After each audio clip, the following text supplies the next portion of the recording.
I said, well, I don't like the idea of getting about 2 or 3 million people angry at me. So, but they were serious, and it was a respectful call. And the argument was he would do a little less harm than the other candidate. And, you know, we just don't need to do that anymore.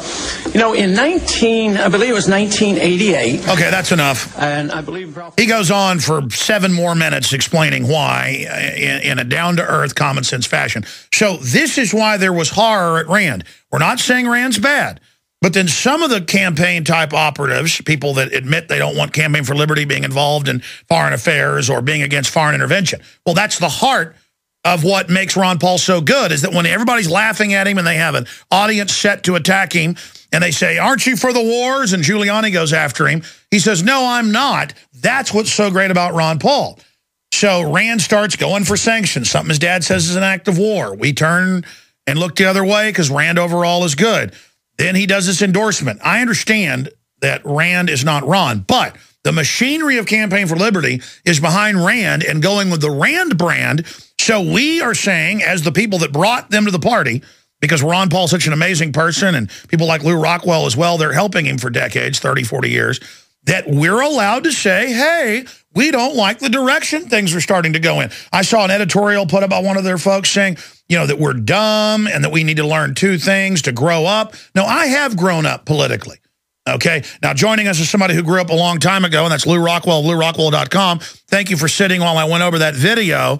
Lew, what is your take on all of this and the firestorm that has been created? I think overall it's good because it lets some of the forces, kind of the mainline Republicans trying to take over Campaign for Liberty, know that we the people aren't going to let that happen. What's your take? Well, first of all, the Ron Paul that we see in that clip from the last election is the same Ron Paul that I met in 1975. He's the same Ron Paul today. He's not changed. This is, of course, one of the things we love about him because he is so consistent and his principles are unchanging. He's not going to endorse Mitt Romney any more than he endorsed George W. Bush, any more than he endorsed John McCain. These guys are all fascists. They're all, you know, in favor of all the wars and the police state and all the horrible things that we're seeing come to pass before our eyes right now, whether, as you say, the blimps over Washington and the people think are aliens, when of course it's actually the government that's the alien. So we have no worries about Ron Paul sticking to his principles. I mean, I don't understand how anybody could think otherwise about Ron Paul. He's got a very long record. He does not. He doesn't sell out. This is not Ron Paul. This is why, by the way, he's never had a big political career. You know, he doesn't do that. You scratch my back, I'll scratch yours sort of thing of regular politics. He's not a regular politician. He's unique. And for those of people who want to be involved in politics, I make an exception for Ron. But otherwise, I think politics is a snare and a delusion and corrupting and a horrible. It's part of the government, after all. So therefore, you know, it's evil. But Ron Paul's never been part of that. He never has played those games. I'll vote for your pork barrel project. You vote for my pork barrel project. All the stuff that goes on in regular politics, he has never taken part in it. He never would take part in it. And that's why, you know, this guy Romney, he's like the total opposite of Ron. I mean, he's a guy for all the concentration camps, the torture, all the wars, more wars. He's a neocon. He's a fascist. He's a corporate statist. He's a police statist. You know, he has a nice suit. That's about all you can say about Romney. He's got nice hair, too, something I appreciate in other people. Me too. But that's about all you can say for Romney. Romney is a monster. Mitt Romney is a very bad man. Ron Paul is not going to endorse a monster. It's just not going to happen. And nobody should think that. Nobody should worry about it. I know you're a classy guy and don't want to throw stones, but I really want to see Rand rethink this idea that we're going to change the mainline Republicans by compromising with them.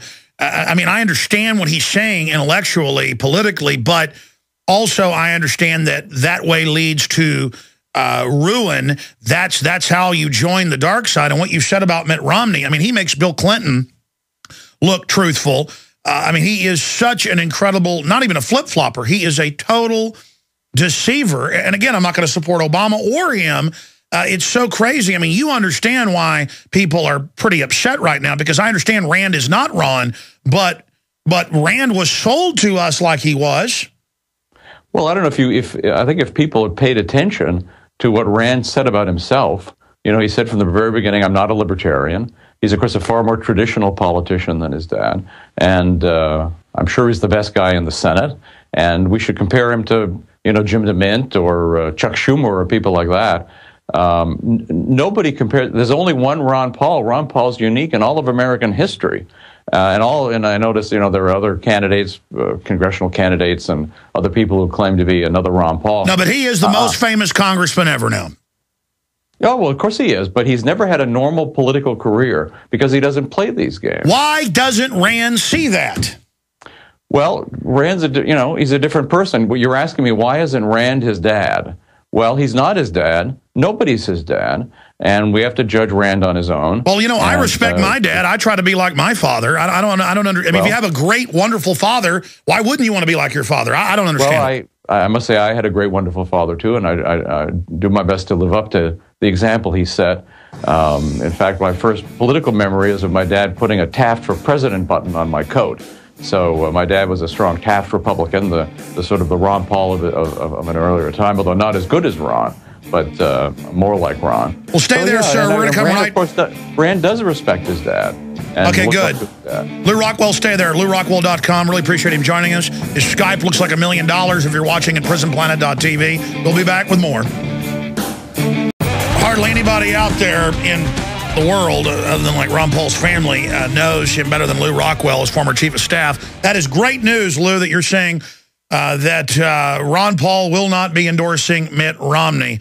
And also, little birds are telling me that there are moves to clean up Campaign for Liberty that has got some people up at the top of it that would like to move things more towards the mainline Republican front.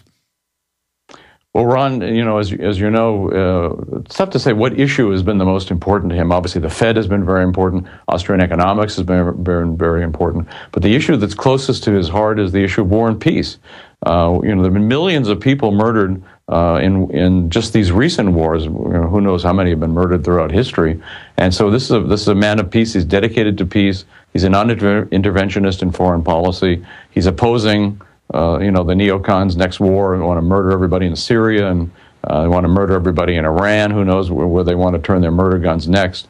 So again, we can count on Ron Paul. Whether there may be some people who are not interested in these issues, I think that's highly unfortunate. I agree with Murray Rothbard that the question of war and peace is the key issue, especially when the wars are going on. It's what grows the state. It's what suppresses dissent, and of course, it builds mountains of corpses. So Ron Paul is dedicated to that issue, and I think it's unfortunate there are people who aren't.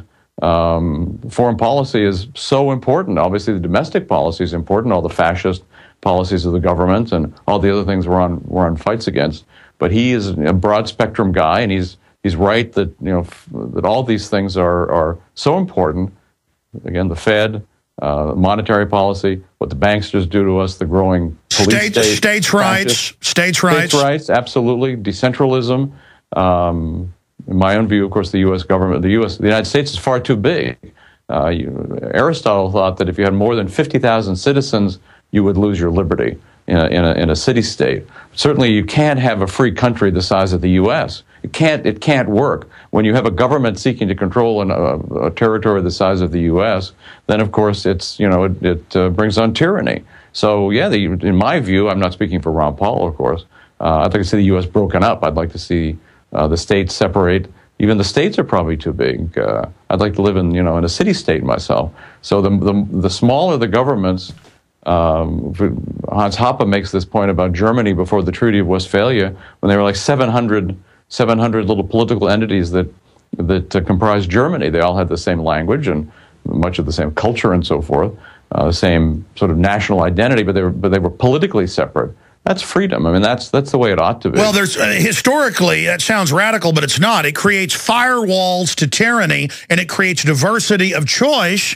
And so, I mean, look at how New York's trying to get laws passed federally where everybody has to raise their taxes. That's what the UN wants with the OECD. That's what the New World Order is a global government to have total control so there's nowhere to run. No, that's right. That's, of course, what the EU is all about creating the horrifying notion of a United States of Europe where everybody's conglomerated, and then they, of course, want to combine the America and the the EU and Japan. This is, of course, David Rockefeller's original dream into the nucleus of a world government, and then bring everybody else under the power of this world government. Sure, this is what they want. This is the exact opposite of liberty. It's the opposite of civilization. They want worldwide Keynesianism, which unfortunately they've pretty much gotten. That's why we have a worldwide depression or recession right now. So yeah, the fight for states' rights, which Ron Paul is just great on, and decentralism is the fight for liberty.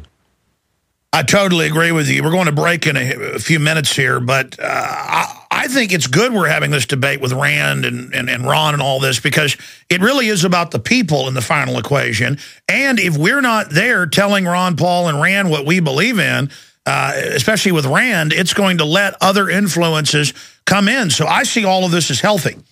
Well, sure. I mean, of course, we want to tell our the people that we like what we like, and if we disagree with something. And Ron has always been very open to hearing from people who disagree with them.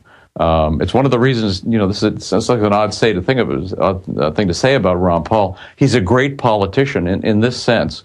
In the old days when he ran for Congress, he would wear out 3 or 4 pairs of shoes walking door to door, meeting people. He loves talking to people. He loves hearing objections and answering them. He loves hearing, of course, where people agree with him, but where they don't agree with him, too.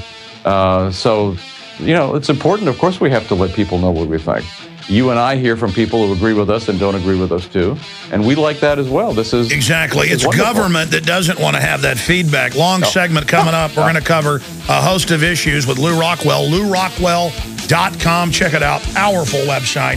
I'm Alex Jones of Prisonplanet.tv. We'll be right back. In a moment, we're going to play another clip from that video.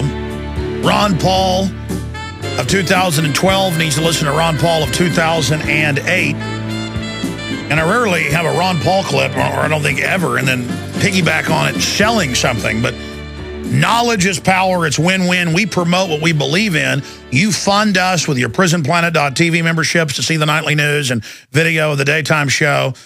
Buying the high-quality water filters like ProPure and getting 10% discount with promo code WATER at Infowars.com or InfoWarsShop.com, supporting our online sponsors, our radio sponsors, buying the books, the videos, the T-shirts. We don't come with a gun and make you listen to the show or buy the products. And that's why the mainstream media, Nightline, MSNBC, whenever they're here, they're like, you make money. I'm like, well, I didn't get a banker bailout like NBC got.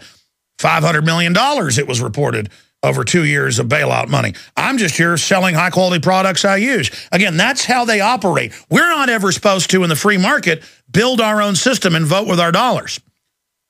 But that's a side issue. The point is that go to Infowars.com, because Ron Paul talked about why you don't vote for the lesser of two evils and how Bill Clinton's mentor, Harold Quigley at Georgetown, wrote a book about the elite that he endorsed. They let him into the Bilderberg archives, 1,400 pages.